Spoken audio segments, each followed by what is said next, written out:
job after my attempts. Quite accidentally, I chanced upon preparing or rather training people or taking some classes for civil service aspirants.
Hello. I request everyone to mute.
ಇಲ್ಲಿ record option ಎಲ್ಲಿದ್ದು ಗೊತ್ತೈತೇನು ರೀ?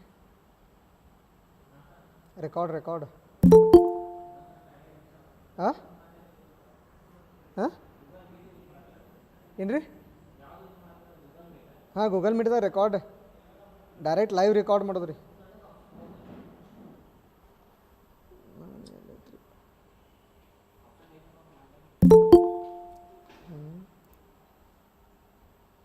ಎಲ್ಲೋ ಒಂದು ಜಾಗದಾಗ option ಐತ್ರಿ sir, ಅದು ನಮ್ಗೆ ಎಲ್ಲಿ ಅನ್ನೋದು ಗೊತ್ತಿಲ್ಲ, ಮರೆತು ಬಿಟ್ಟು. ಅಲ್ಲಿನ್ರಿ ಸರ್, ಟಚ್ ಸ್ಕ್ರೀನ್ ಇತ್ತು, ಕೈ ಹಚ್ಬೇಡ್ರಿ.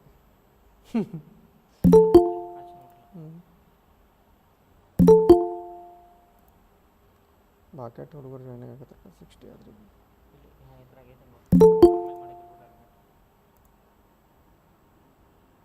ಇಲ್ರಿ ಇಲ್ಲಿ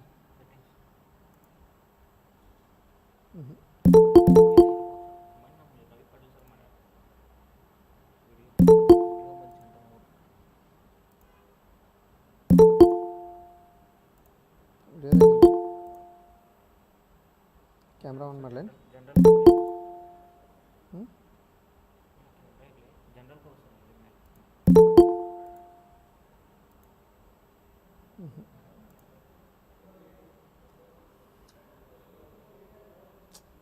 ಇದೇನಾಗ್ತೈತಿ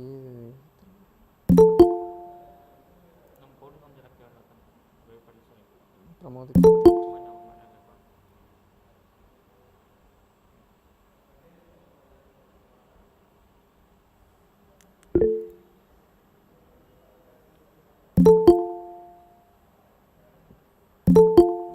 ಇದ್ದಾಗ ಮಾಡ್ಬೇಕಾಗಿತ್ತು ಅನ್ಸೈತೆ.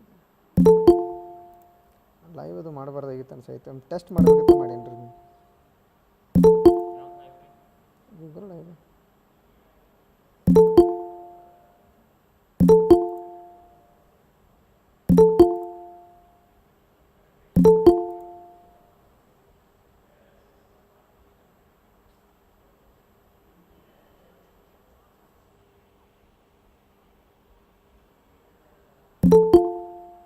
ಸರ್, ನಿಮ್ಮ ಈ ಥರ ಟೈಪ್ ಟೆಕ್ಸ್ಟ್ ಮಾಡಿ ನೋಡ್ರಿ. ಗೂಗಲ್ ಮೀಟ್ ರೆಕಾರ್ಡ್ ಹೆಂಗೆ ಮಾಡೋದತ್ತ ನೋಡ್ರಿ.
ಹಾಂ,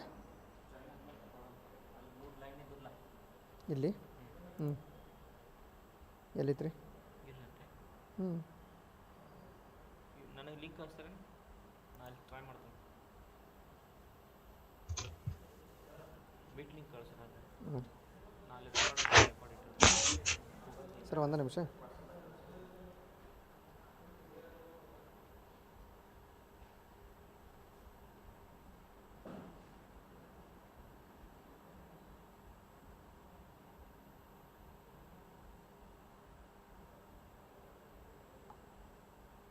ಸರ್ ಕಳಿಸಿದೆ ನೋಡ್ರಿ.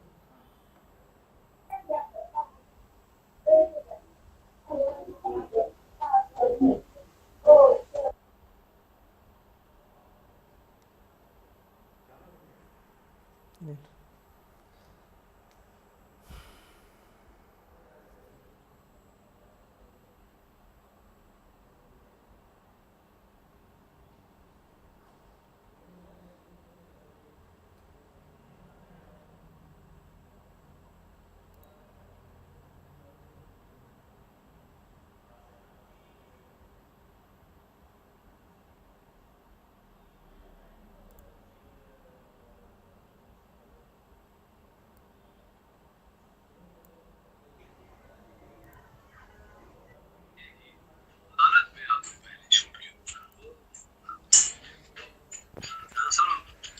So Sunita Jadhav, please mute the audio. Sunita Jadhav, please.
Request ಬರ್ಬತ್ತಲ್ಲ ನಂಗೆ.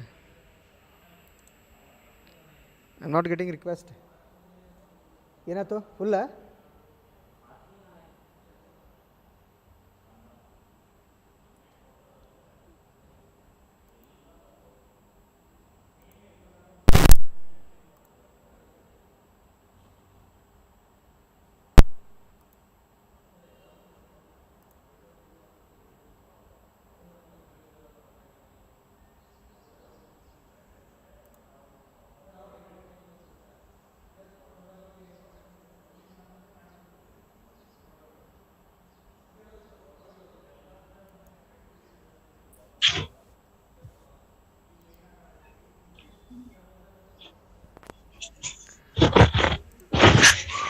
Naveen Kumar, please mute the audio.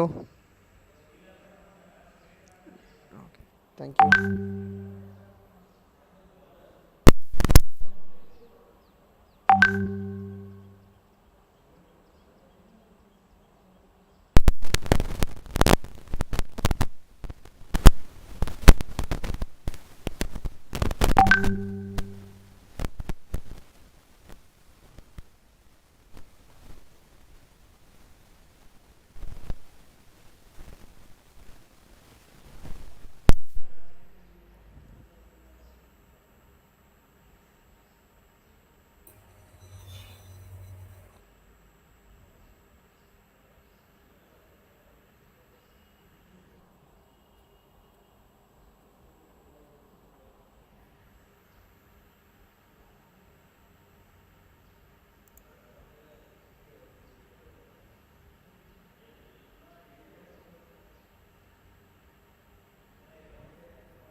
Sir join ಆದ್ರಿ?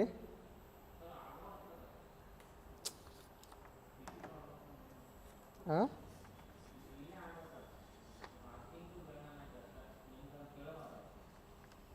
ಇಲ್ಲಿ ರಿಕ್ವೆಸ್ಟ್ ಬರ್ವತ್ರಿ ನಂಗೆ. ಟೆಕ್ನಿಕಲ್ ಪ್ರಾಬ್ಲಮ್ ಇರ್ತಾವೆ, ಏನೂ ಗೊತ್ತಾಗಂಗಿಲ್ಲ. ಹಾಂ,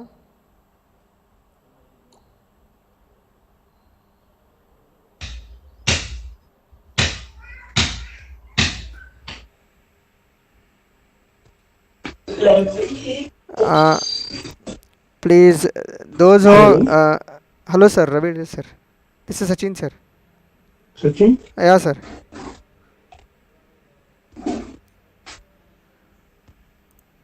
Hello sir. Hello. Hello sir.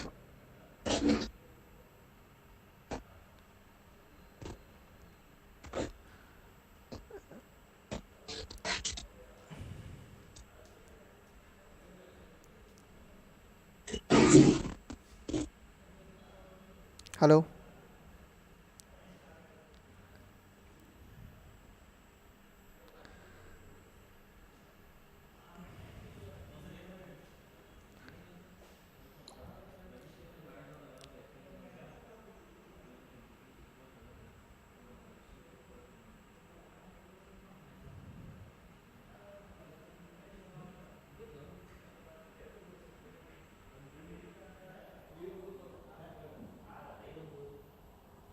Hello.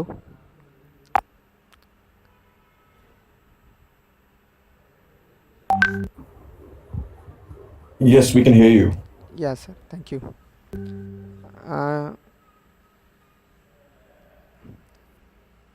Shall we start now sir, or we Yes, wait for another 1 or 5 minutes? No. Let us start, and I'll once you start, I can take it over and then hand it over to Jojo sir. He's also ready. Okay sir, sure. So some are joining live. Yes.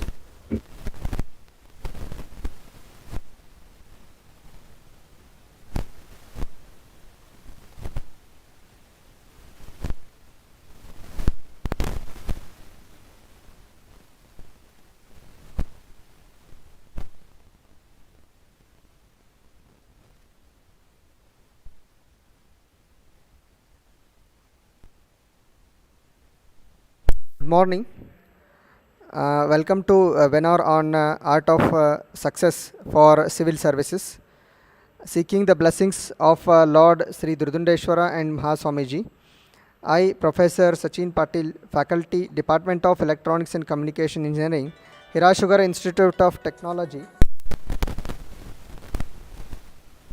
Nidsosi, welcome you all to the webinar on Art of Success for Civil Services.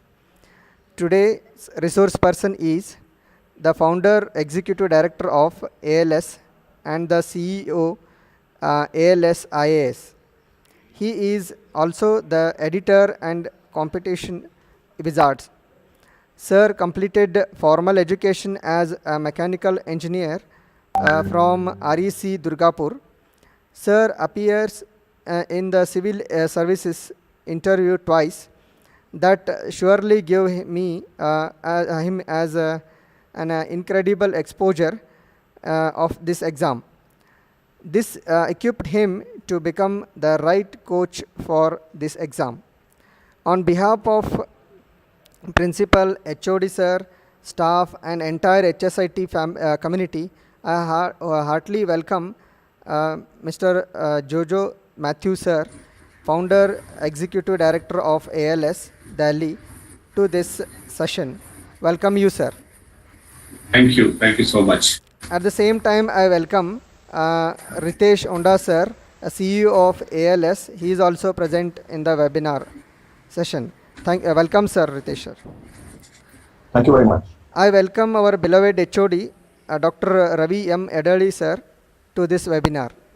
I extend warm welcome to all the participants and my colleagues. welcome to one and all. Hope you all enjoy the session. First, Ritesh sir will talk for a while and then he hand over the platform to Jojo sir. Thank you. Sir, continue. Thank you, Professor Sachin, and thank you, Dr. Ravi, for having us here. It's a pleasure and it's an honor for us to speak to the students of HSIT Belgaum. We are very, very happy, very, very pleased. Thank you to all the students for joining in. I've been told that there are students from all over the country, which is wonderful news for us. And I'm sure we're going to have a cracking session because we have about more than 400-500 students listening to us today. Listening to the finest mentor in India, which is Sri Jojo Matthew, very, very shortly. So my name is Ritesh, like Professor Sachin already mentioned. So I will be kind of hosting and moderating today. I will be taking some questions on behalf and would send it to Jojo Matthew sir.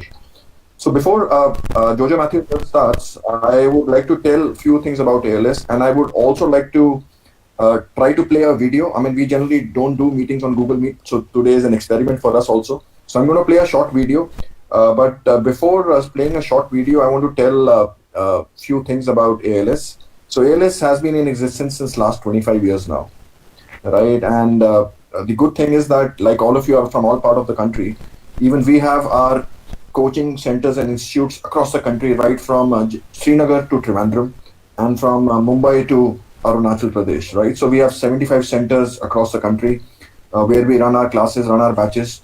We are headquartered out of Delhi, and Delhi, of course, is where is generally the mecca of civil services. That's what it's called.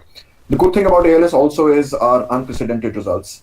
We have we account for more than 20% annual civil services results on an annualized basis, like it's just mentioned. Overall, we have more than 3,000 successful participants or successful students, out of which and last year we had 154 itself. So unprecedented, unparalleled. We definitely know how to convert a normal student into a civil service student. So what I'm going to do is I'm going to play a short video, right? And if that video is run successfully, half of my job will be over. If the video doesn't run successfully, I will stop the video and come back again, and I will request Jojo Matthew sir to start. So welcome one more time, and it's an honor for us to be here. Right, so please stand by as I try to run the video. If it runs successfully, we will watch the video. If it doesn't, we'll come back.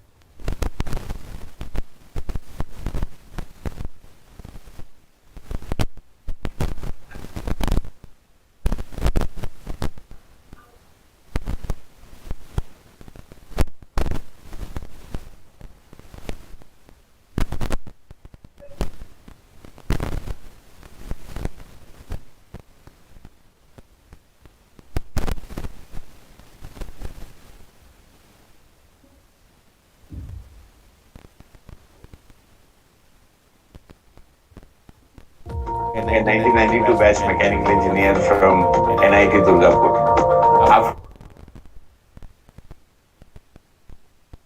Hello, I am Jojo Matthew, a 1992 batch mechanical engineer from NIT Durgapur. After working in a multinational firm for a couple of years in Bangalore, I accidentally started preparing for civil service exam. I never thought of preparing for this exam before. 4 attempts I took, that was allowed at that time, and I could not get through. I'm getting the interview a couple of times. Because when I was searching for a job after my attempts, quite accidentally, I chanced upon preparing or rather training people or taking some classes for civil service aspirants. And I found that I can teach well.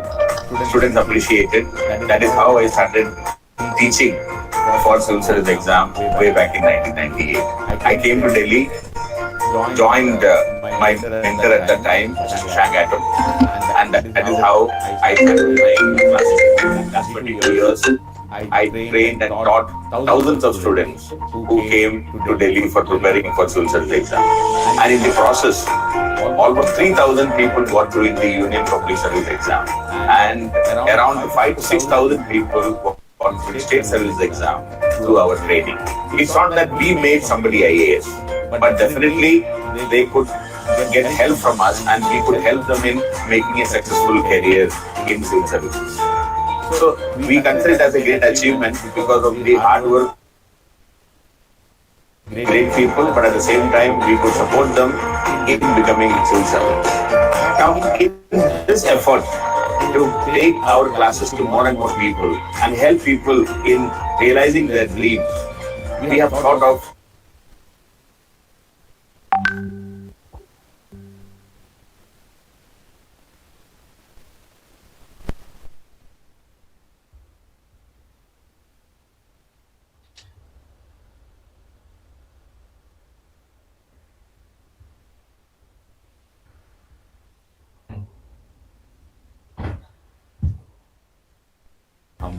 comfort at your home.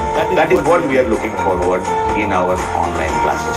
Study from the top mentors for civil service exam. This is our motto of this online program. Because people come to Delhi to prepare for civil service exam in search of the best teachers, the best mentors who can help you in becoming successful in this exam in a couple of attempts or in the first attempt itself.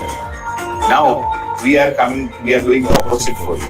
In tough times, when it is difficult to come out of your home, when you find it difficult to move out of your hometown, the best way is to prepare from the best mentor in an online course. So we are coming to your home as part of an online course with the best of the teachers available for civil service preparation. We have trained thousands of students and hundreds of people or even thousands of people got through in civil service exam itself. Another couple of thousands of people have got through in state service exam only because of our meticulous preparation and training for this exam. So the same comfort or same training, the same material, the same teachers are coming to your home through this online program. Take advantage of this. This is a wonderful opportunity for all of you. We have an extraordinary legacy of success rate. In fact, every year on year, we are getting more than 20% of the successful candidates from our institute consistently. This is because of the hard work of the students also. And in fact, the institute alone cannot claim that we have created the successful candidates. If you look in the top 100, 1 in every 5 successful candidates are from our institute. In the last 18 years, if you look, almost 3,000 people have got through civil services alone, the Union Public Service exam alone. Now, if you look at the state services also, this number is almost 6,000 people. This is an extraordinary achievement, absolutely no doubt regarding this. And my challenge is, any one of you can become a successful candidate. And there is no big deal in becoming successful, provided you have the right spirit and the right kind of guidance in the way we provide. So we are looking forward to come to you and guide you so that you can be successful. It's not just about preparing for this exam, you have to be successful also. That is why our coming to you is all the more important. These classes are live as well as interactive. It is not just some video classes which we are offering to you. The idea behind this is the best of the mentors will take these classes, and that will be analytical, that should be powerful, and that should be exam oriented. Just like that, giving a video or taking some classes is not our aim. The way the questions are asked in the exam, the way the questions are asked in the main exam, or how tricky it is being asked in the preliminary exam, or even in the interview. How to answer on a typical or a particular question.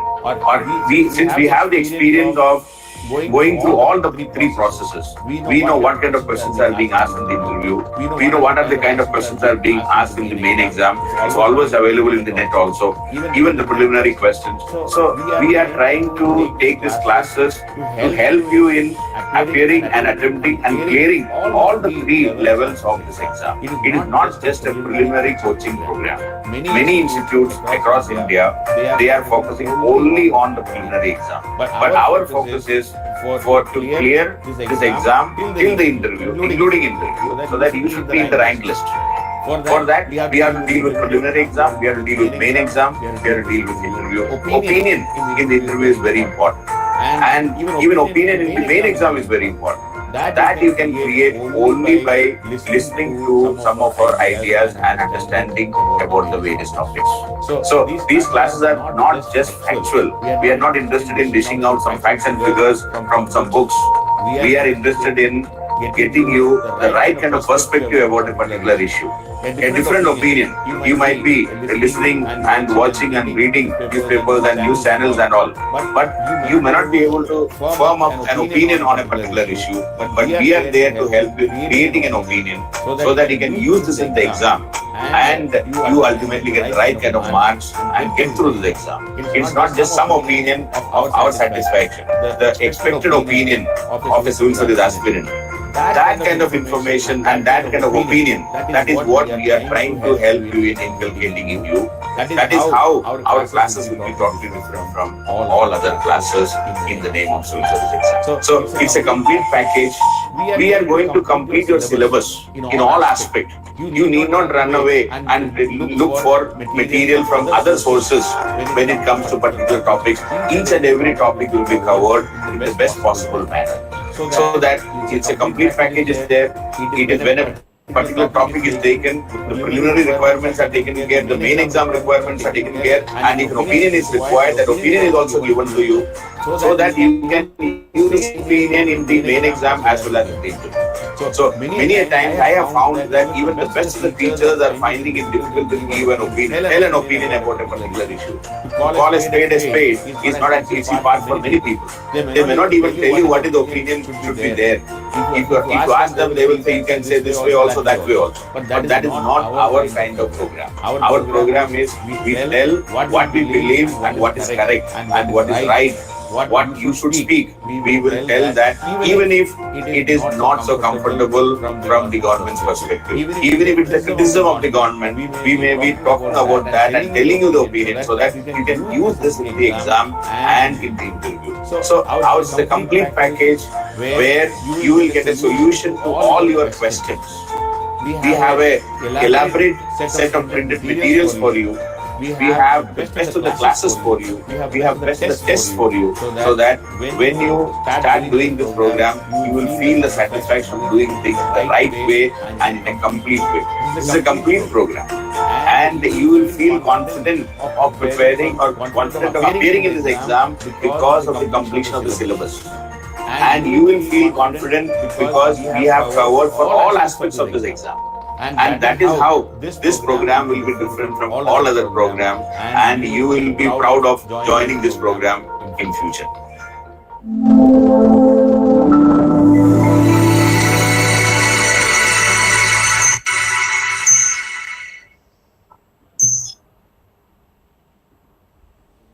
Okay, so that was a quick brief about Jose Matthew sir and about ALS.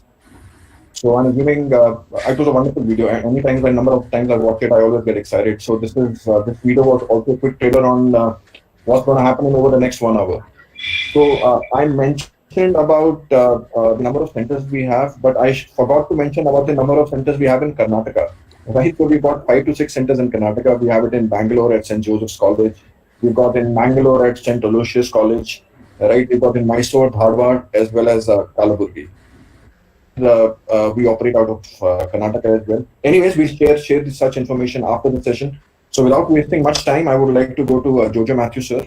And for the interest of the students, you can see him and you can go to his window and pin his screen so that you can have him on the full screen and watch him properly. You can just click on his window and you can go and press the button, pin the screen so that he can be on the full screen. Okay, sir, over to you, and let's start. Good morning to all of you. I hope I am audible. Yes. Yeah. So, good morning,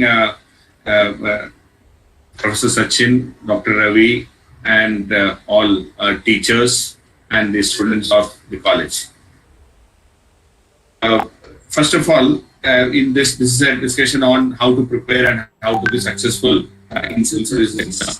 So, my first point about today's discussion is civil service exam is a general knowledge exam. It is, in fact, right from the preliminary exam, if you look, everything is general knowledge. And main exam, 80% is general knowledge. And finally, when it comes to their interview, it is mostly your personality, what kind of person you are. So this is, if you are looking at what to study and how to go about, it's a general knowledge which we gathered or which we gained right from our school days, right from our 6th standard onwards. we learned a lot of general knowledge. Right from the school, right from the 6th standard onwards, we studied a bit of history, we studied a bit of geography, a bit of constitution, a bit of Indian economics, of course, from 6th standard onwards. Then we studied general science. So this is what we call it as the general knowledge. And this exam is 80% of this exam is revolving around this general knowledge. If you have a good understanding and good depth of and good knowledge of this general aspects, particular general studies in this exam, it is 80% of your syllabus is completed automatically. So the focus is not on hardcore, deeper, or other difficult topics to be studied. The focus is on general information, general knowledge which we studied right from the school days. Suppose you are talking about history, we study the same history right from 6th standard onwards. We studied ancient history in the 6th standard, we studied medieval history in the 7th standard, we studied modern history in the 8th standard. Then expansion of those things are being asked even now. So it is not going to be something different. Mahatma Gandhi is the same person, and Jawaharlal Nehru is the same person what we studied in school. Akbar we studied, or Buddhism, Jainism what we studied, everything what we studied in school, we need an extended version and an extended version. That's all. It is nothing is going to be new. Say when you study geography, we studied India physical, Indian physiography. We studied Indian rivers. We studied Deccan Plateau. We studied Himalayas. We studied the North Indian plains. You name anything, we studied in school.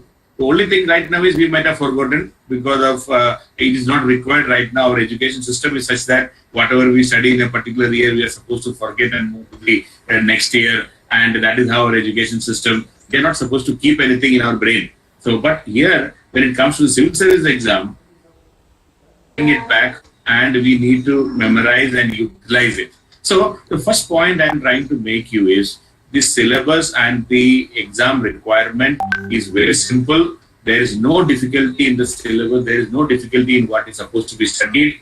The only problem is we have to retain a lot of things at the same time. The exam is conducted in a very few days. There is no gap between the exams. See, for example, in preliminary exam, we have a one-day exam. Whatever you study for the whole year, it is tested in 100 questions or less than 200 questions. Paper 1 has 100 questions, paper 2 has 80 questions, paper 2 is a qualifying paper where you have to just simply clear, that maths, mental ability, reasoning and, reading comprehension, which anybody can do. 1/3 marks you have to get there. That's a qualifying paper. Paper 1 has just 100 questions. So whatever we studied in the whole year, you might have been preparing for 1 year, and then when you reach the exam hall, your whole knowledge is tested in 100 questions. So, and that to general knowledge. So it's slightly washed naturally. So sometimes you forget it, you may not be able to recollect it properly. 4 options can be a bit confusing for you. So in the end, we may make some mistakes and we will be out because whatever we studied, we have to retain in 1 day. When it comes to main exam, similarly, the whole exam is over in 5 days. Right. So every day we have 2 papers each. Hardly any gap between the papers. So when most of the papers are over in 3 days, 3 days, 2 papers each, 6 papers are over in 3 days. So naturally what happens is, you may not get any time to revise in between and all. Between the paper, just 2 hours gap, 1.5 hours gap. So you hardly get time to have a lunch, and then you have to again go back to the exam hall and write the 3 hours paper again. So because of all these things, the retention, how much memory we are able to have or how much you are able to retain is a very key element in our preparation. It's not a difficulty of the topic. It is the utilization of the information. How well and how easily or how powerfully we can use it is a big challenge for most of us. That is because of our, the way the exam is conducted. Now, another very important aspect of it. So otherwise, the topics are simple.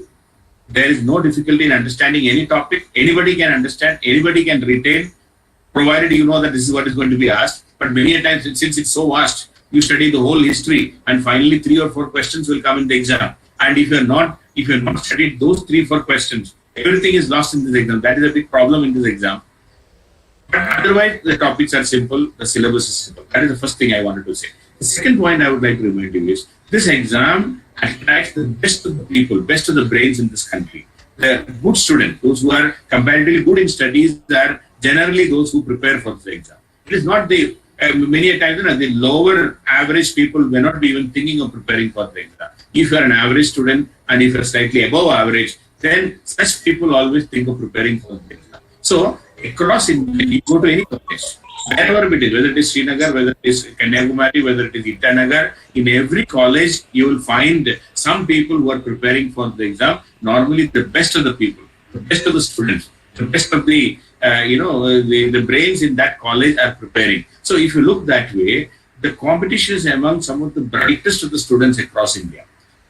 So if you look in general, so in every UPSC exam, preliminary exam, more than 10 lakh people are applying, but not everybody is going to the exam hall. Luckily, less than 5 lakh people are going to the exam hall, and out of that also not everybody is serious. My rough estimate is around 1 lakh people are serious about this exam. Who are serious about this exam, say around 12 to 13,000 people clear the preliminary exam. So normally, whatever be the number of seats, around 12 to 13 times the seats are what is cleared in the preliminary exam. So 12 to 13,000 people are allowed to write the main exam. Main exam is a descriptive paper. Preliminary was a multiple choice question paper. In descriptive, 9 papers are there. Out of 9, 7 of them are counted for ranking. Two of them, like English literature or an English paper is there, and a regional language paper is there, which is not counted for ranking. So 7 papers are counted of 250 marks each. So 1,750 marks for the written exam. That written exam, around 2,500 people are called for interview. So 2.5 times the vacancies are called for interview. And out of that, 2,500 people are called for interview. Around 900 to 1,000 people get ranked. 180 people get IAS. 150 people will get IPS, and 40 people will get Indian Foreign Service. So that is the top 3 ranks, the top 3 services. The total is around 23 services are there. So in every service, maybe 10 seat, 20 seat, 40 seat, like that. So there are various vacancies for different all India, these central government services are there. So total around 900 vacancies. But again, when it comes to our reservation policy in our country, as you know very well, there is OBC reservation, there is scheduled caste reservation, scheduled tribe reservation, now economically weaker section reservation. So almost 60% of the seats are reserved for various categories. 40% are for the general merit. The rest are divided among the communities. So that is a part of our system. We cannot complain about that. So what I'm trying to say is that ultimately, when it comes to this exam, this level of competition because of the quality of the candidates, that's the biggest challenge in this exam. So when you look at a question paper, if you just download this last year's question paper, the preliminary exam paper, you even if you have not started preparing, even if you have not done anything for this exam, you will find some of the questions answerable. You will easily answer those questions. At least 20% of the question, I'm sure you will answer with. That means there are so many questions which are so general, so obvious, which you might have studied in school, which is been asked. So questions are simple, but when it comes to the final selection and all, that 1 or 2 marks here and there, for that you need to have solid preparation. So around 20% of the questions are very, very simple, whether it is preliminary exam, whether it is main exam. And then another 20% of the questions are very tough. 20%, nobody can answer. No matter whatever be your level of preparedness, no matter how many years you prepare, around 20% of the questions you may not be answering at all. But in between that easy 20% and the very tough 20%, there are around 60% of the questions which we will call it as standard questions, which can be answered only if you prepare well. If you can prepare, these 60% of the questions can be easily answered, and that is where the competition lies. The easy 20%, anybody will answer. The very tough 20%, nobody will answer. So in between that 60% is where the competition lies. If you prepare hard, if you can sit and organize and prepare well, these 60% questions can easily be answered. That is where the preparation for civil service exam lies. And this is the requirement of this exam is totally different. You may be thinking that, if you have an extra brain or if you are an extra genius, you will get through. No, it is not. This exam is for any genius people. This is for ordinary people who have a different caliber. The caliber is your ability to sit and study and sit and prepare for long hours every day, consistently for long time. It's consistency in preparation. It is not your extra brain or extra, the speed in memorizing some things and nothing. Even if you are slow in memorizing, no problem. We can study again and again and bring in that memory into you. So it's a question of the requirement here is slow and steady, which is a marathon race. And you have to compete for longer days, longer hours, for a couple of years maybe. See, in fact, this exam pattern is such that it takes a couple of years to complete the process. You need patience. Say, for example, today, say 11th of July, you think of preparing for this exam.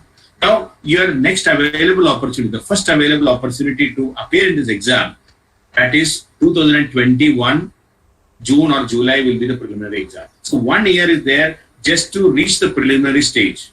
Now, if you clear that, if you write that preliminary exam, the results of the preliminary exam will come in, say, 2 months, and you will be allowed to write the main exam in, say, October 2021.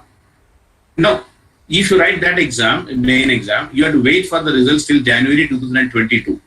It will be in maybe February or March 2022. And finally, the results of that interview combined with the main exam plus interview put together, the final results will come in, say, April or May 2022. So from today, even if you get through the exam in one attempt, it is 22 months. So this time, this very long period of time, whether you are able to focus, whether you are able to sustain your preparation, whether you are able to hold on to your preparation, that is the biggest challenge in civil service preparation. Many a times, we may have this, what you call motivation for a couple of months, maybe 6 months. But many of us don't have this motivation for 1 year, 1.5 years, 2 years. Suppose you did not get through in one attempt. If you have to take one more attempt, your result will come in 2023 May. That means 3 years of preparation. From today, when you look, it's almost 3 years of preparation if you're taking 2 attempts. One attempt means 2 years. And even if you want to cut down on that also, bare minimum expectation from you is you have to study with full vigor till main exam. Main exam will be October, November 2021. From today, it's almost 1.5 years. So bare minimum expectation from you is consistent preparation, hardcore preparation for almost 1.5 years. So most people in our country, especially youth, the modern day culture, the millennial students, what we call, the new generation, we don't have that much patience. If you don't have patience, if you don't have that consistency in sitting and preparing, you will not be able to get through the exam. So the biggest challenge, the biggest requirement of this exam is consistency and patience. And then disciplined hard work. It's not difficulty of the topic which will take you or which is going to hamper you from getting through. See, what I can tell you is any one of you can get through the exam. If you have the right motivation and if you have the right spirit, any one of you can do that. But 90% of us lose our patience. 90% of us lose our focus because of this long period of time. Time is the biggest factor in civil service. If you can hold on to it, like when this corona pandemic is going on, many of us are just talking, when will we get out of this?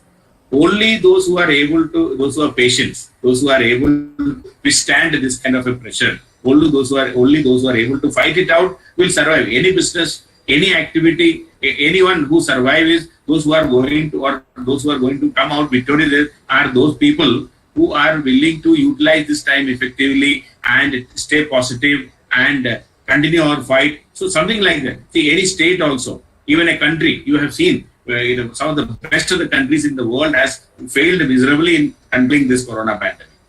US is the best example. The leadership has taken them to somewhere else and now they are in a deep hole and they may not be able to come out of that. The country is going to be ravaged by this, only because US president did not have patience. And he was busy. He was always worried about his re-election in November. He forgot the basics and the end result is disastrous for US. So same thing can happen to most of us. See, many a times what happens is we don't have that patience to fight it out. So this is something like it's a long fight. So in a long fight, if you don't have the patience, you are lost. The same problem with civil service preparation. You have to consistently prepare for long hours. Then only you will be able to reach somewhere. So your discipline, your patience, your perseverance, all these things really matter in civil service. So then still your focus should be on college. You have to study your regular college activities. You have to participate in the college activities. Practicals will be there. Exam you have to do. But even then, if you are in college, if you can spend 2-3 hours a day, just you can take up. So two things are there if you have to think of preparing for civil services. One is your general knowledge, which we studied right from the school days. The best way to recollect and retain that is to revise and study the NCERT books from 6th standard to 12th standard for the art subject like geography, history, constitution, economics. These are the 4 areas from 6th standard to 12th standard, whichever books are there. Around 32 books are there. If you can study that thoroughly, you will be able to bring back your basic general knowledge once again, which we studied, which we forgot, we can bring it back. The second aspect of your preparation, in fact, it's for any competitive exam, your ability or rather your consistent preparation of current affairs. What is happening around us? What is going around us? We should have a complete knowledge. So this is what is asked in our exam also. It is even asked in the Karnataka Civil Service exam or any competitive exam in this country, even GATE, even in any competitive exam where there is some general knowledge is required. We need to know something going to happen. When you go for an interview, some current affairs will be asked, some general knowledge will be asked. So your reading, newspaper reading is a must. 1 hour you should be spending on one or other national newspaper, which can be help. And make some notes. If you can make some notes and if you can collect the information, that can also be used for this exam. So 2 different aspects are there. If you are in college, say 2 or 3 hours, you can spend for the old general knowledge, 1.5 hours for the current affairs by newspaper reading and making some notes. This can be a great preparation. Even if you're not thinking about preparing for civil service as such, this can be used for any competitive exam and any interview. You will be able to answer better if you have some general knowledge. So you can always spend. Otherwise, if you completed your graduation and if you're thinking about seriously preparing for civil service exam, you should be spending 1 year at least 1 year till the main exam time with full effort, so that you can consolidate everything. And if you look at the pattern of this exam, it's a very interesting pattern. Preliminary is a multiple choice paper. It is only descriptive paper. You have to write all the answers, and when it comes to interview, you have to answer those questions. Now, but in preliminary, what is tested is your extent of information. Even if you have heard it once, if you have an information,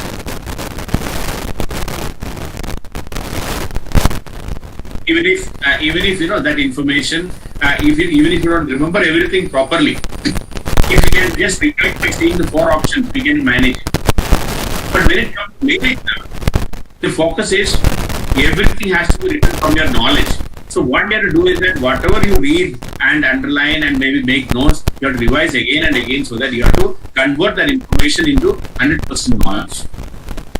Then, whatever knowledge you created, it has to be written down in the exam also.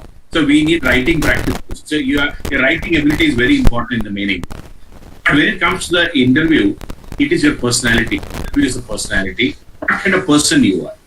What kind of education you have? What is your opinion on certain things that is happening around us? Say, for example, corona pandemic and migration of the people to the villages. What is your opinion on that? When you say your opinion, we get to know about what kind of character you are. If you are compassionate, your answer will be in that range.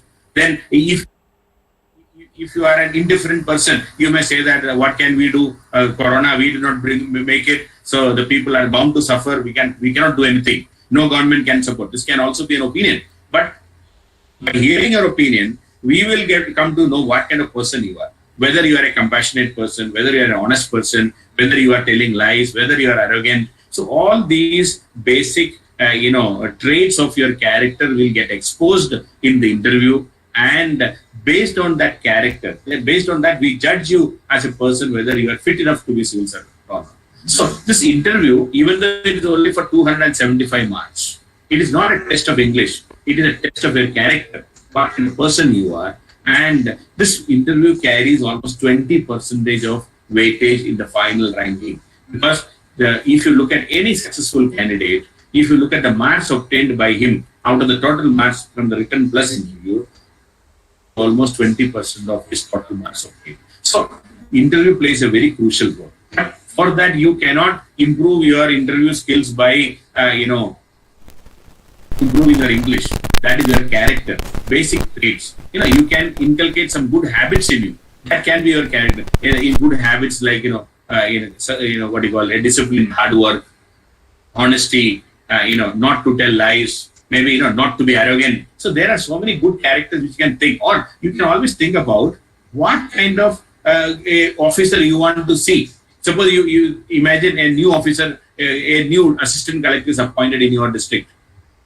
What do you expect from that person? You will expect from him honesty, punctuality, hardworking, a person who can solve your problem. So the way what you expect from an officer, this is exactly what is expected from you in the interview board. So please think of inculcating some good habits. So it's a combination of your information, it's your knowledge, how much you convert that information to knowledge, and how good you are able to write that knowledge in the exam hall, because answer writing ability is very important. And finally, what kind of person you are. Your personality is very important. Your character is very important. How well educated you are. That is very, very important in education. Education is not your degree. Education is not your engineering degree. Education is your some total of your personality, some total of what kind of person you are. How good, how compassionate, how serious, how honest, and how disciplined. Okay, how much hardworking. So you have to prove your character in front of the interview board. So it's a combination of all these things which can make you successful. So you need knowledge, you need to have good character. All the three are very, very important. So please make sure that you are developing these requirements. It's a year-long, maybe more than 1 year program. 1 year hard work is required. So consistent hard work is required, and you will be able to develop all these characters. Otherwise, the content, as I said, the general knowledge. In main exam, 4 papers are of general knowledge, 1 paper is essay, very easy to manage. Then you have to find one optional subject. So that can be a graduation level. You can choose from any of them. It can be graduation subject. If you're very good in your graduation subject, you can take the graduation subject. But you please see the previous year questions and try to understand what kind of questions are being asked. If it is very comfortable for you, take your graduation subject. Otherwise, you can choose from any of the art subjects which are available, like history, like geography, public administration, political science, sociology, anthropology. There are 5-6 subjects which anybody can take. Very easy to understand, very easy to pick up. This syllabus for the civil service exam in an optional subject can be covered very easily in 3 months if you put it in time. So anybody can study geography, anybody can study sociology, anybody can study maybe political science. The only thing is that you see the syllabus, procure the right books, and start reading from one corner to another, you can finish it. It's not a big deal. So what I'm trying to say is that what the content, the syllabus is not a difficult task in civil service. What is difficult is sitting and studying consistently for long hours. So that is the biggest challenge. There are coaching also. Many people get through the exam without coaching. If you can understand what is required, if you know that what is required is once you know these are the basics to be studied and memorize and utilize it properly. If you can convert that information to knowledge, and then you should practice enough to have the right kind of writing skill. Then you can get through even without a coaching. It's not that everybody who come for coaching only will get through. There are so many people who get through without coaching, but you have to be extremely or extraordinarily disciplined in preparation. Then only you can do. Say coaching can help, no doubt, because we will help you in telling what to do, what not to do, what to read, what not to read, and we will make you understand also. Teachers will come and take the class, and you can easily understand what is said. You can make notes. We will tell this much is required or this is not required. So there are a lot of help. Definitely, it's a guidance program. But ultimately, your success depends upon how much hard work you will do, how much execution you are able to do. You may have a plan. I can talk about a plan right now. I'm talking about a plan. But for you to execute is the biggest challenge. So if anybody who is willing to sit and execute, then success is yours. And anybody can do that. That's what I'm repeatedly saying. Even if your track record in education is not so good till now, even if your marks are not so good in 10th standard or 12th standard or in graduation, it doesn't matter. Your history has no value. What is important is whether you are willing to sit and work hard now onwards for the next 1.5 to 2 years. If you can sit and work for the next 1.5 to 2 years, any one of you can get through the exam. Even if you are a 40% graduate, even if you are a 50% marks graduate, even if you have not gone for any formal college education, I have seen so many people getting through the exam with the IGNOU, Indira Gandhi Open University graduation, or any other Open University graduation, Delhi Open School graduation. I have seen so many of them getting through this just through studying in private education, not even going for a formal college education. So your education background may not be helping much. On how much hard work you are willing to put, how much discipline and sustained hard work you are willing to put, then if you are willing to do that, any one of you can get through the exam. Even if you are not so good in answer writing right now, through practice we can improve. Even if you are not so good in maths, mental reasoning, through practice we can improve. Even if your English is not so good, you can improve by improving your grammar and vocabulary. So anything, any weakness, time is there. See, next 1.5 to 2 years of time, all of us can improve on all our weaknesses. Any weakness, we can overcome that weakness if there is a will. That's all. So it is a question of your willingness to work hard, and there is a possibility of getting through the exam very easily. So that is what I wanted to generally say about all these things. And now I would like to, I know I can keep on go on speaking, but that may not be helping you.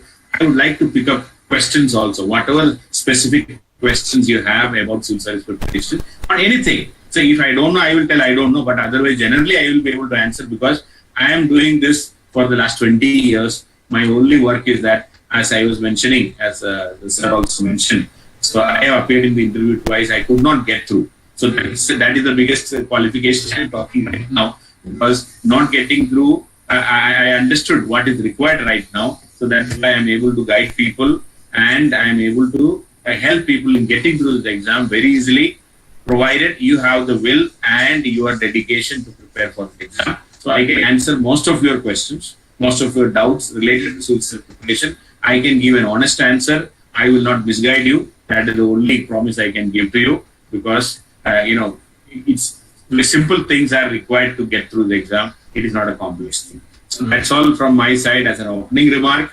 Now I would like to answer your questions. Any question, anything related to civil services, please ask. I am more than happy to answer. So Ritesh will help us in getting the questions, so that I will be able to answer one by one. I will not leave any question. All questions I will answer. Yeah.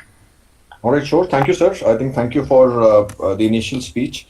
And like sir mentioned, we could have continued for at least another half an hour, but this session is not for us, right? This session is for you and specifically designed for you. I would request students to ask as many questions as possible, and you can get answered from the expert. I know I'm getting some questions, so sir, I will just some students are asking that what is the right age for this examination. So if you can explain all the. Yeah, I mean, see, normally you have to complete 21 years, then only you can appear in the exam.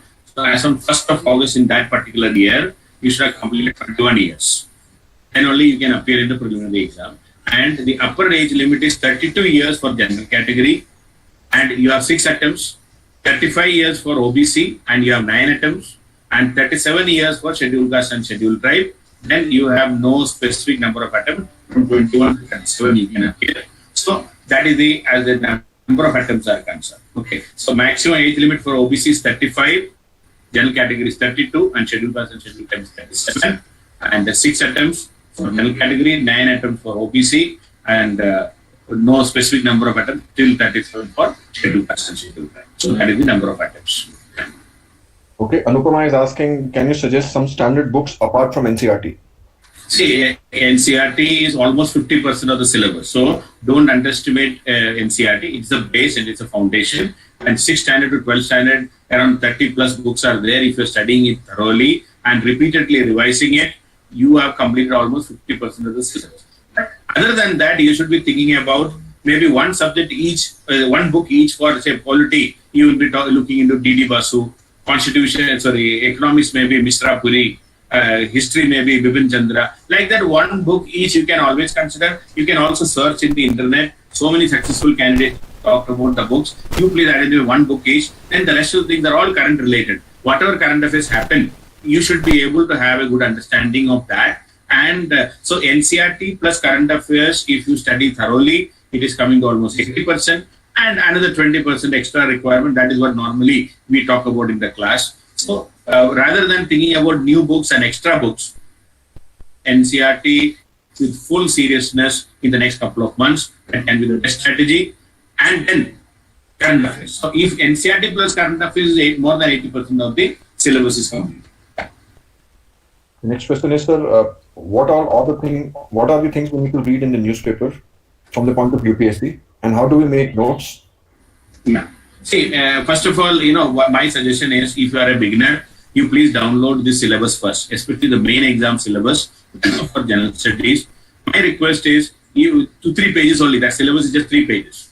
Please memorize the syllabus. Next 2 days you spend only to memorize the syllabus. Or even if you are not able to fully memorize it, every day when you wake up, the first thing you should do is that you please read the syllabus. Then only you open your newspaper, so that if syllabus is fresh in your mind, and when you look at the newspaper, any headline, you will easily make out whether it is mentioned in the syllabus or not. You can easily understand, and you see the last 2-3 years of main exam question paper. You just read and revise the question paper every day, 2-3 years.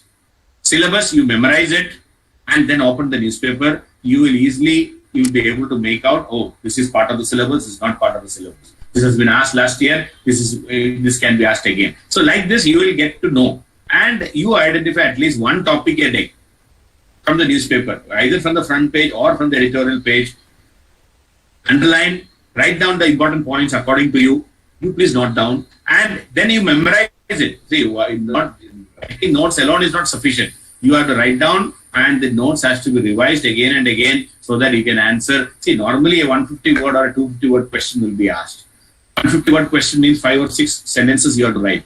250 word question means you may have to write 7 or 8 sentences. So 7 or 8 points you have to write. So memorize 7 or 8 points, and you can easily write a good answer according to that. So your focus should be to collect at least one news item a day, which you think it can be asked in the exam. Even if it is one, just imagine by the time you reach the main exam, you will have at least 400 to 500 news items like that. 500 things to revise, it will take at least 10-15 days to revise. So don't collect too many things. Read newspaper for say 45 minutes to 1 hour. Identify one article and make notes out of that. And 7-8 points of that should be written down such a way that if a question is asked, since you know the syllabus, since you have seen the previous year question, you'll be able to make out what kind of questions are being asked and write down 1 or 2 pages of notes from that, and you please revise again and again so that you can use in the exam. So less than 1 hour, or I will say 1 hour of newspaper reading, not more than that. And you make notes and you please memorize what you write down. So that's very important in this exam. Yeah. Next question is on the maps. They're saying, do we need to concentrate on neighboring countries or all countries? Maps. See, a map and all, India and neighbors are very important. India, Southeast Asia, very important. India, West Asia, very important. So normally questions on map will be asked either from India and the neighbors or Southeast Asia, Southeast Asia, not more than that. But if something is happening somewhere very prominently, and if it is in news very regularly, it may be asked. Okay, then you should look into the map. Otherwise, you don't have to do too much of map reading. And suppose something big happens in Europe. See, remember when the refugee influx in Europe was there a couple of years before. From Greece, from Turkey, people were entering into Greece and then traveling. So at that time, if it is in news very regularly, you may have to look into that kind of map.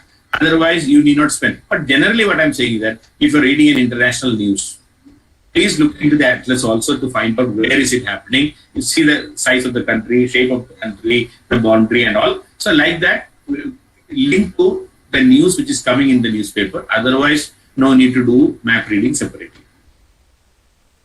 The next question is, sir, how do we choose optionals and what should be the best options? See, there is nothing called a best option these days. Earlier, when the exam pattern was different, when 2 optional subjects were there, this problem of optional and best optional was always there. Earlier, there were 2 optional subjects and GS and then essay. And 60% of the weightage was for optional and only 40% for GS. Right now, almost 80%, 75% are GS and only 25% is optional. So So things are completely changed. Now, when you choose the optional subject, as I said earlier also, the first choice is for your subject, which you studied in the graduation. But if you are not comfortable and if that subject is not there in the UPSC syllabus, then the best is to take some of these art subjects like history, sociology, anthropology, public administration, political science. 6 subjects I said. Any of these subjects can be taken depending upon your interest. How do you know whether you have interest? Anyway, you have to study for GS, all these things. History, you have to study for GS. Geography, you have to study for GS. Constitution, we have to study for GS. Sociology, Indian society and all. So all these can be, your interest in the subject can be identified by studying the NCERT books. Once you determine, once you feel that, okay, this subject is comfortable for you, you are happy with that, you feel like reading that, then you choose that subject. In any of these 6 subjects, material is available easy availability of material in the market. So there is no difficulty in identifying material to study and all. Things can easily be done. Yeah. So next question is regarding NCERT. So do we need to study the new NCERT or the old NCERT? See, there are certain NCERTs like history and geography, especially the 6, 7, 8 and all. It is old NCERT has more information. So new and old, we are talking only in terms of more information. So even if you are studying only new NCERT, there is no problem. But these days, 6, 7, 8, history, geography, these NCERT books have much more information than what is given in this new NCERT book. So I will prefer 6, 7, 8 old NCERTs for history and geography. The rest can be new NCERTs. Next question is regarding the medium of writing the exam and also the interview. Sir, should we do English or Kannada? See, the only problem is, if you are trying to write in Kannada, most of the studies you will be making in English, then you'll have to translate into Kannada.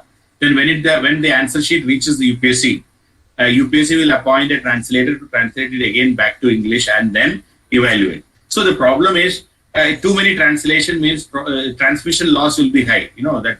Energy, we know it very. And there will be some loss of energy in between and loss of content will be there. So you may be losing out if you have too many translations. And even in Hindi medium, I have seen not many people are getting the top ranks from Hindi medium also. Last year, the highest rank in Hindi medium was 148. Just imagine, he is not even eligible to get an IAS. So even if you are the topper of Hindi medium, if you are not getting IAS, then everything is lost. So this is one thing. Then as far as the interview is concerned, again you have a choice. Even if you are writing the main exam in English, in an interview there is a choice of answering in Kannada or any of your regional language you want to. But again, the problem is when you go to the interview board, the board members are not understanding Kannada. They will appoint a translator for you. So he will translate your answer in English. So again, transmission loss. That's what I personally feel. So unless otherwise you are having a serious problem in answering in English, I will not suggest you to write in Kannada or answering in Kannada. It is not. I have seen my own candidate. Last a couple of years before, there was a candidate from Tamil Nadu. So he was very adamant that he would speak in Tamil only. I told him, please don't do this because it's not going to help him. But still, he said, no, sir, it is my right. So his fundamental right he tried to implement. And finally, when he entered in the interview board, what happened was that an old man was appointed as his translator from All India Radio. And this man had no interest in what this fellow is speaking.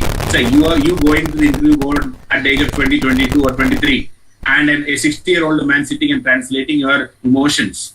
So, when he was trying to tell that I want to serve the country, I want to do something to the society and all, this old man was not able to make, and he was just very, without any emotion, he was saying, sir, this fellow wants to serve the country, this, that and all. So the way he was answering, our candidate got so frustrated. In between the interview, he requested the board, can I, discard this translator and can I speak in English? So board said that, yes, that's what I want. We want to hear from you. So he discarded the translator and he started directly speaking in English, and the board was very happy with him. But many a times the board may not even allow, because once you give that, say that I will speak in Kannada or Tamil, the board will insist that no, you continue speaking, I will get from the translator. It can be disastrous also for you. So generally, my understanding, my experience is, if you are slightly weak in English, this is the time to improve that. Spend 1 hour every day for English, you will improve it, rather than thinking of going back to Kannada or any other regional language. Yeah.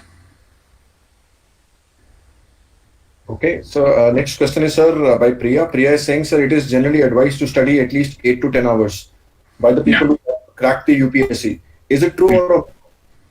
Yeah, it is true. It is true. There's no doubt regarding that. If you're thinking of clearing this exam in one attempt, we need to spend time, and I think 8 to 10 hours of preparation is required once you complete your graduation. If you're in college, I will not be suggesting that.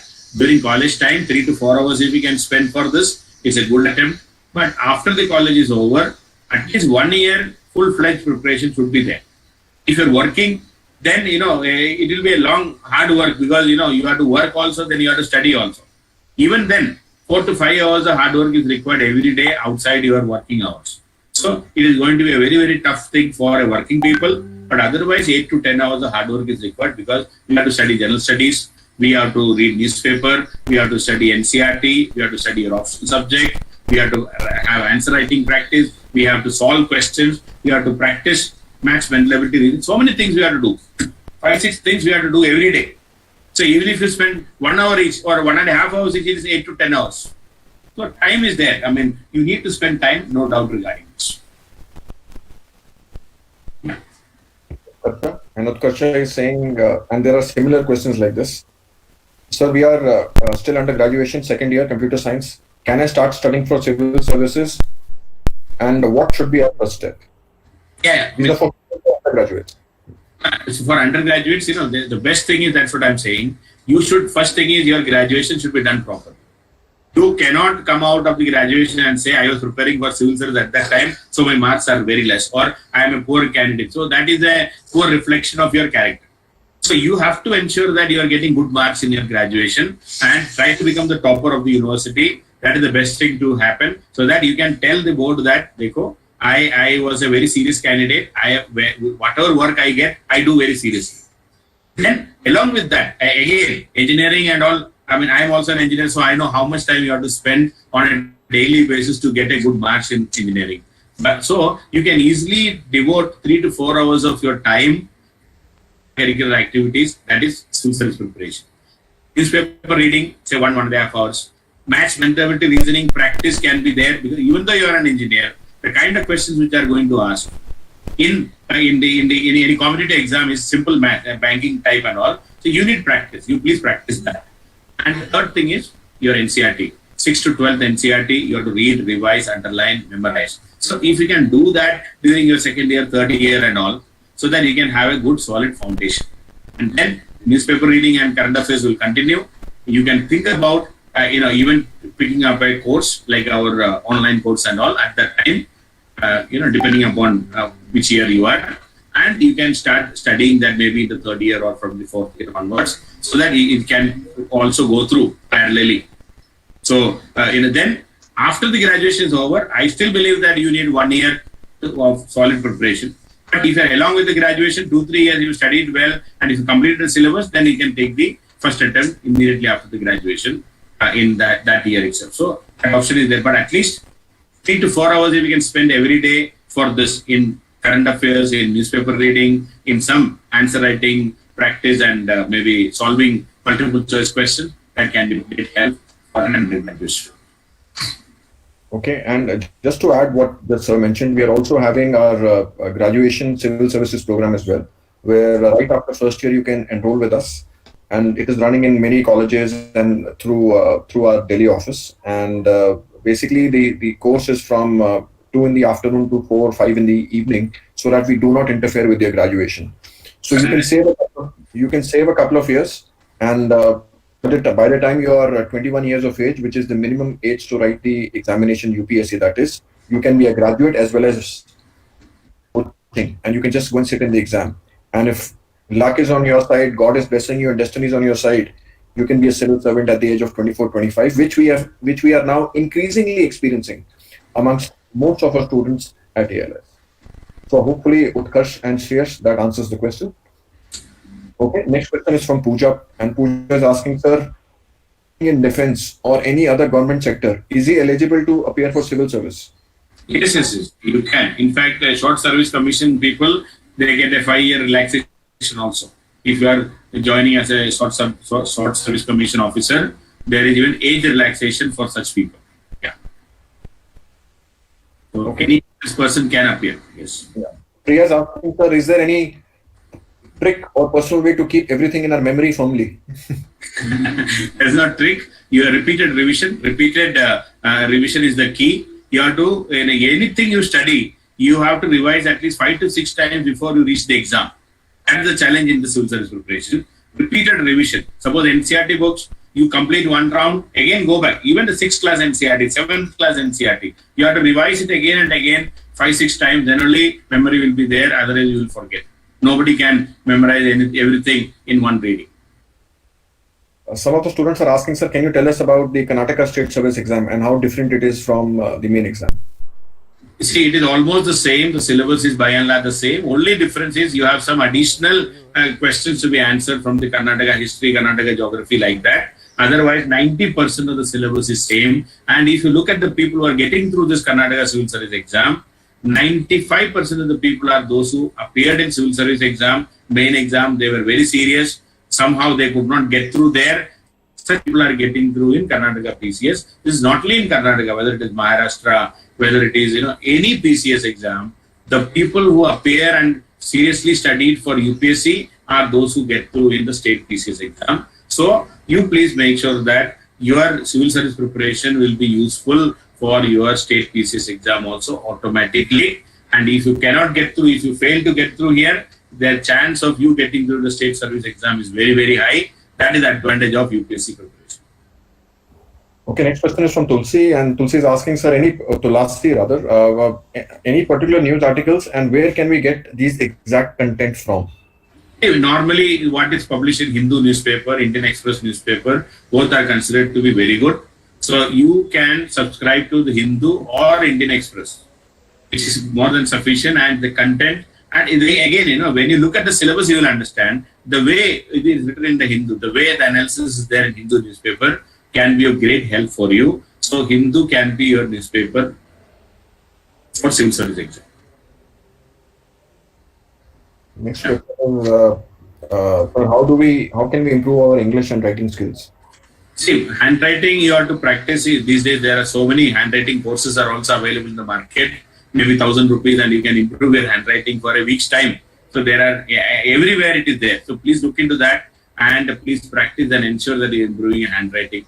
Other the vocabulary, when you read newspaper, when you read NCERT, please collect the words which you don't know, 10 words every day, and look into the dictionary, memorize the word and the meaning properly and the usage. Every day if you're adding 10 words, the next 1 year you're adding 3,650 words, which is more than sufficient to improve your vocabulary. And if your grammar is weak, English, high school English grammar, Renan Martin book, that is the most standard book available. Please buy that. Solve, start doing from the first chapter onwards. Every day 1 chapter. We can do it. Please do and improve your grammar also. Next question is it okay to write against the government in the exam?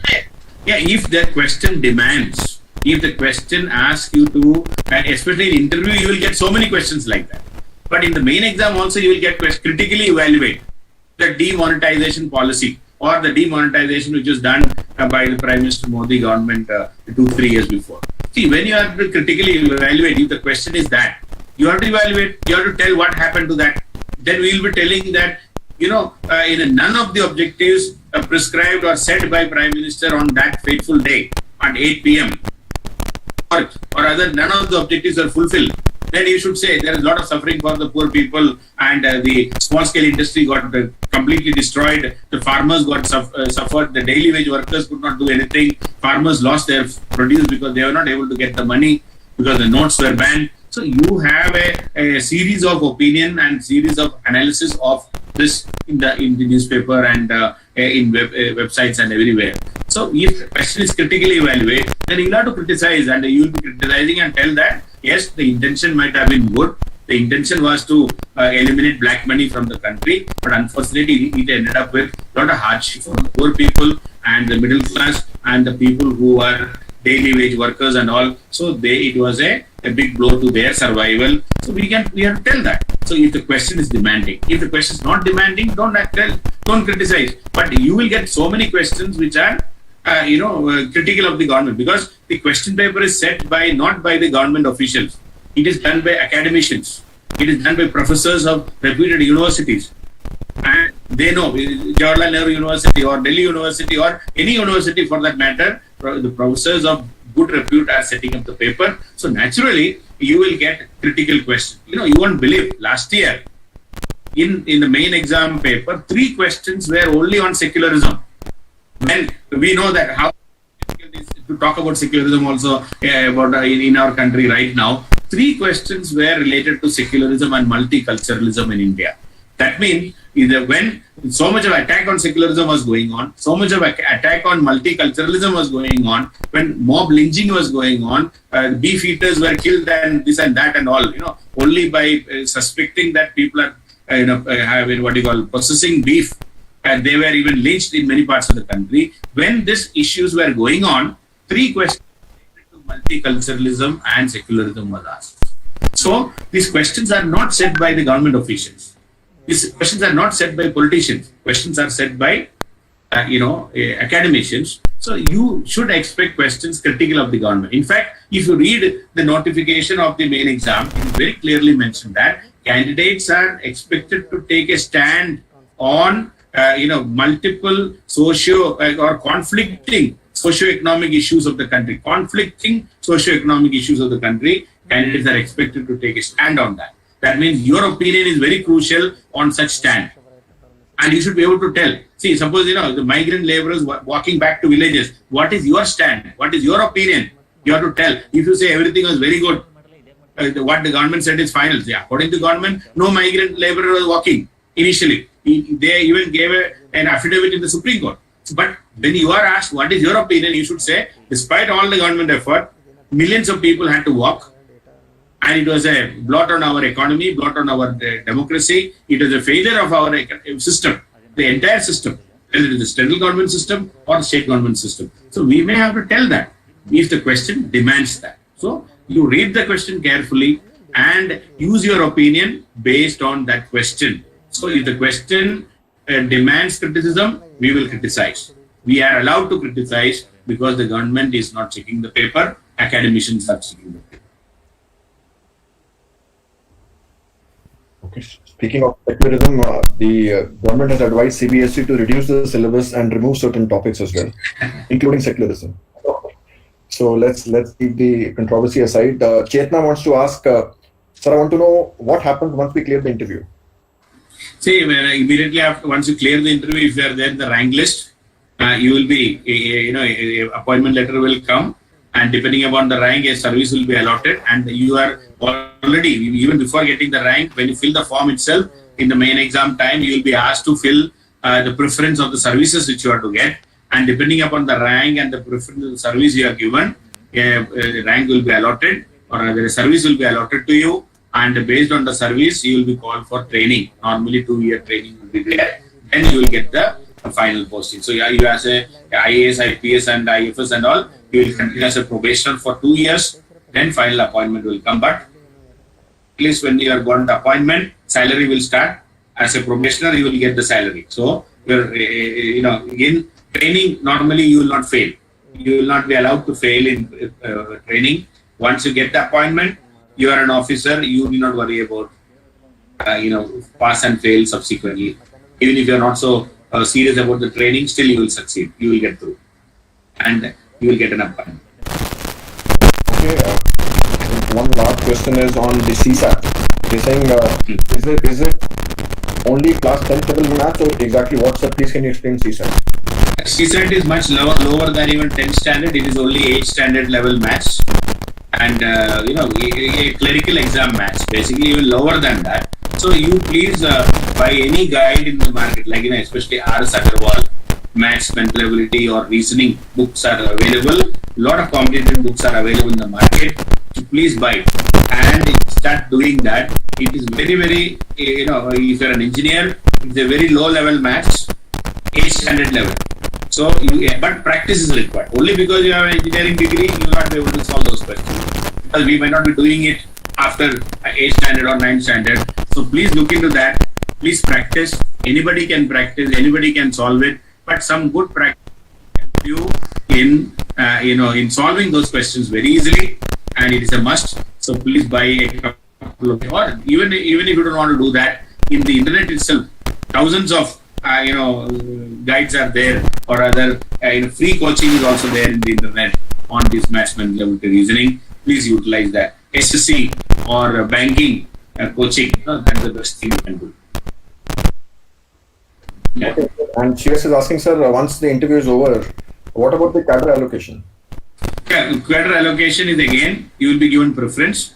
You can give the preference. You have to fill the form, and depending upon the rank and the the preference you are given, a cadre will be allotted. It's not that easy to predict, but see, it doesn't matter here. I mean, normally, if your rank is very good, what you want, you will get. Otherwise, what is available, you will get. So naturally, but any cadre is a good cadre. That's what I would like to say. You should not worry too much about which cadre you are getting. Sometimes, we are very interested in our home cadre and all.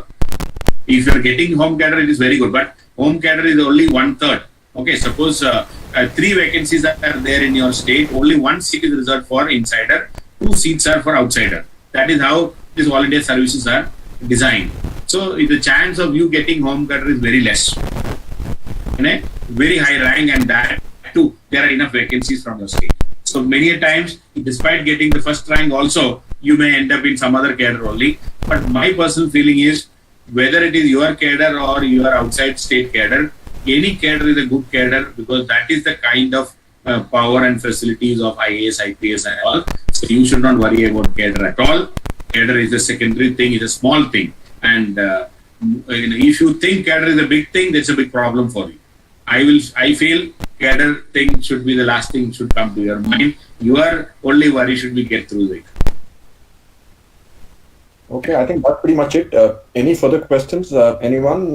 It's been more than an hour we've been talking, and I know the session just flew by. 1 hour just flew by. Any further questions, we'll be happy to answer.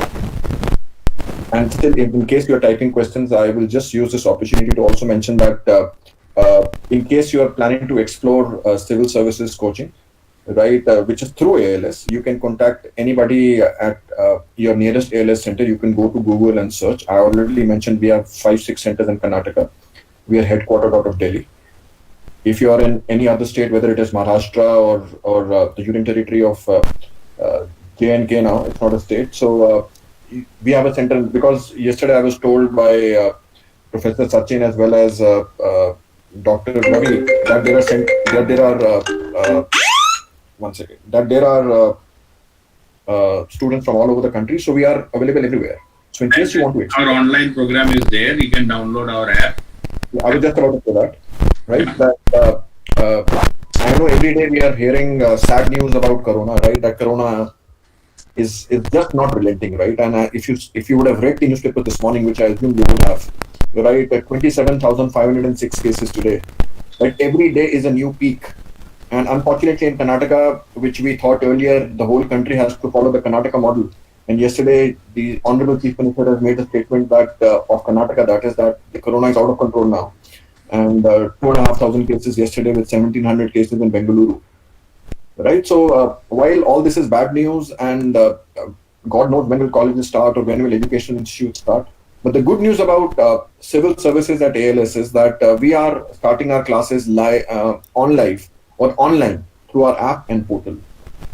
So whether Corona is there or not there doesn't matter to us, because our classes will start.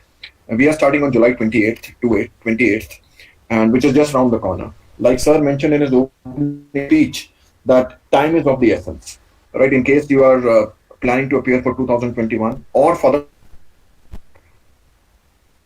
I think it's just about time to start your preparation. And our classes will be on the app, so you can study at home, right, till the time this Corona pandemic is there. And whenever it's over, you can come back to our nearest center or at Delhi, whatever be your choice or whatever be your liking. So that's what I wanted to say. And any other thing, anybody wants to ask anything or say, not say, but ask. So ALS on Live is our Facebook page. You please come and you just go through that. We have uploaded some videos also there. I have some idea about how to prepare. I have very elaborately talked about how to prepare each module All those things I have uploaded in our YouTube channel also, ALS on live or NLIV. So you can just see that, and it can be a good idea for your future preparation, especially those who are thinking of preparing in future. Okay. So, Any other thing? I know a lot of students are saying thank you, wonderful. It was always wonderful to interact with you. And Dr. Ravi and Professor Sachin, thank you for providing us this opportunity. And back to you. in fact, Pooja is asking something.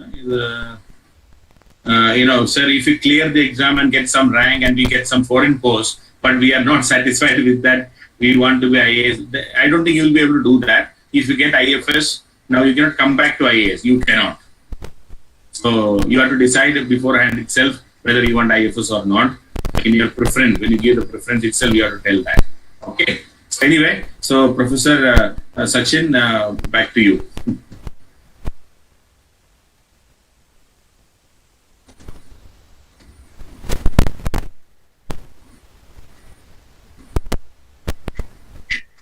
Yes, sir.